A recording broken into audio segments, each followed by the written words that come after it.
Banswada MLA Pocharam శ్రీనివాసరెడ్డిని Zaheerabad parliament BRS అభ్యర్థి గాలి అనిల్ కుమార్ కలిశారు.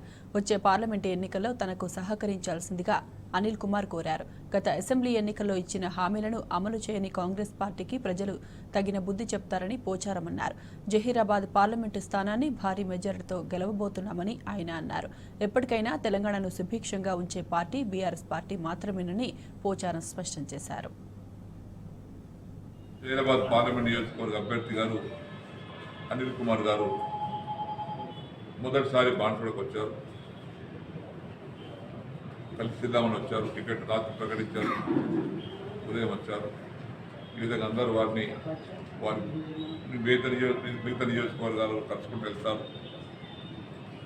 ఎలక్షన్ షెడ్యూల్ వచ్చిన తర్వాత నామినేషన్ల ఘట్టం కార్యక్రమాలను కూడా మొదలవుతాయి. ప్రచార కార్యక్రమం మొదలవుతుంది.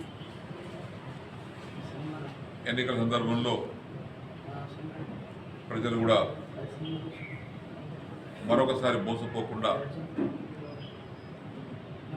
కాంగ్రెస్ పార్టీ ఇచ్చినటువంటి మాటలు నమ్మకుండా, చెప్పిన మాట నమ్మకుండా, ఒకసారి నమ్మారు కాబట్టి రెండోసారి నమ్మకుండా మీకోసము, మీ పిల్లల కోసము, రైతుల కోసము, పేదల కోసము అహర్నిశలు కృషి చేసేటువంటి బీఆర్ఎస్ పార్టీని ఆశీర్వదించండి.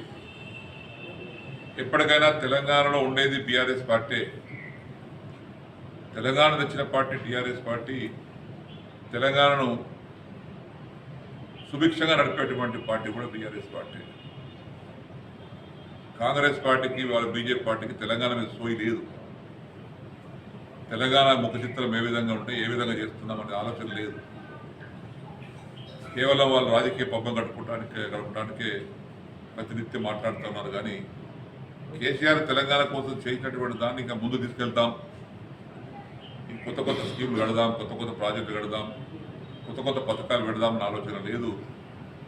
ప్రతినిత్యం కేసీఆర్ విమర్శించడం, బీఆర్ఎస్ పార్టీ విమర్శించడం ఇదే పనిగా పెట్టుకున్నారు. అది ఎక్కువ నడవది. మీరేం చేస్తారో చెప్పండి. ముందు మీరు చెప్పకుండా ఇచ్చిన హామీలు ఎప్పుడు నెరవేరుతారో చెప్పండి. అది చెప్తలేరు. ఉచిత బస్సు అన్నారు. ఉచిత బస్సు ఏమిటి? అది గవర్నమెంట్ ఖజానాకి రూపాయి ఖర్చు అయ్యలేదు. అదొక కార్పొరేషన్ ఆర్టీసీ సంస్థ భరించుకుంటుంది. మీ ఖజానాకి వెళ్ళి ఫైనాన్స్ డిపార్ట్మెంట్కి రూపాయి పోదండి. ఉచిత కరెంటు, ఆ ఎలక్ట్రిసిటీ కార్పొరేషన్ ట్రాన్స్పోర్ట్ డిస్కో ఉంది. ఆ ఉచిత కరెంటు పైసలు వాళ్ళు భరించుకుంటారు. 500 సిలిండరు సివిల్ సప్లై కార్పొరేషన్ భరించుకుంటుంది. ప్రభుత్వ ఖజానాకి రూపాయి లేదు. ఏదైతే 3 ప్రకటించారో 3 కూడా ప్రభుత్వ ఖజానా నుంచి డైరెక్ట్ పోయే డబ్బు కాదు. ఇది civil supply corporation, electricity corporation, RTC corporation. ఈ 3 కార్పొరేషన్ల ద్వారా ప్రభుత్వానికి సంబంధం లేకుండా, ప్రభుత్వంకు రూపాయి కదలకుండా మేము అమలు చేశామని ముఖ్యమంత్రి గారు చెప్పుకుంటున్నారు. మీ ఖజానా నుంచి పోయేటువంటి డబ్బు ఏది? ఇవాళ రండి, 2500 రూపాయలు మహిళలకు ఇవ్వండి. తులం బంగారం ఇవ్వండి. లక్ష్మిగా కళ్యాణ లక్ష్మితో పాటు, షాదీ కుమార్తో పాటు 2000 పెన్షన్ 4000 చేయండి. రైతు బంధు 15,000 అది చేయండి. రుణమాఫీ చేయండి. మీ బాధ్యతను మెచ్చుకుంటాం.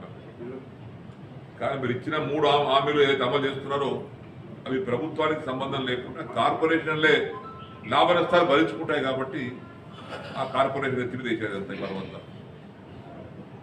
ప్రజలు గ్రహిస్తారు, అందరూ గ్రహిస్తున్నారు. రేపు జరగబోయే ఎన్నికల్లో ఏదో మీరు మళ్ళీ ఒకసారి మోసం చేసేటువంటి ప్రయత్నం చేస్తే ప్రజలు మోసపోవడానికి సిద్ధంగా లేరు. కాబట్టి నేను ప్రజలు కూడా విజ్ఞప్తి